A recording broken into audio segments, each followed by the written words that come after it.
6.32 আমিয়ে ময়ে ছাত্ৰ সংস্থাত থকা সময়ত আমি একেলগে মিলি পেলাই এই চুক্তিত আমি আনিছোঁ আৰু এইটো ইমপ্লিমেণ্ট কৰাৰ কাৰণে আমি চৰকাৰক অনুৰোধ কৰি আছোঁ আৰু সেই হিচাপে মুখ্যমন্ত্ৰী ডাঙৰীয়াই ফাৰ্ষ্ট পেজ হিচাপে 2খন কলেজ প্ৰভিঞ্চিয়েলাইজ কৰিলে ইয়াৰ পিছত হায়াৰ ছেকেণ্ডাৰী হাইস্কুলৰ লিষ্ট হৈ আছে এইখিনি হোৱাৰ পিছত এমই আৰু এলপি লৈ যাব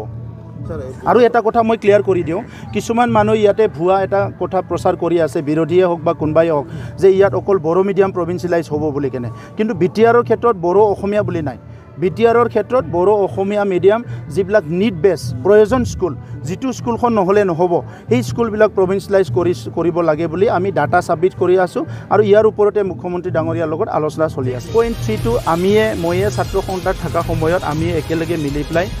এই চুক্তিত আমি আনিছোঁ আৰু এইটো ইমপ্লিমেণ্ট কৰাৰ কাৰণে আমি চৰকাৰক অনুৰোধ কৰি আছোঁ আৰু সেই হিচাপে মুখ্যমন্ত্ৰী ডাঙৰীয়াই ফাৰ্ষ্ট পেজ হিচাপে 2খন কলেজ প্ৰভিঞ্চিয়েলাইজ কৰিলে ইয়াৰ পিছত হায়াৰ ছেকেণ্ডাৰী হাইস্কুলৰ লিষ্ট হৈ আছে এইখিনি হোৱাৰ পিছত এমই আৰু এলপি লৈ কিছুমান মানুহ ইয়াতে ভুৱা এটা কথা প্ৰচাৰ কৰি আছে বিৰোধীয়ে হওক বা কোনবাই হওক যে ইয়াত অকল বড়ো মিডিয়াম প্ৰভিঞ্চিয়েলাইজ হ'ব বুলি কেনে কিন্তু বিটিআৰৰ ক্ষেত্ৰত বড়ো অসমীয়া বুলি নাই বিটিআৰৰ ক্ষেত্ৰত বড়ো অসমীয়া মিডিয়াম যিবিলাক নিড বেছ প্ৰয়োজন স্কুল যিটো স্কুলখন নহ'লে নহ'ব সেই স্কুলবিলাক প্ৰভিঞ্চিয়েলাইজ কৰিব লাগে বুলি আমি ডাটা ছাবমিট কৰি আছোঁ আৰু ইয়াৰ ওপৰতে মুখ্যমন্ত্ৰী ডাঙৰীয়াৰ লগত আলোচনা চলি আছে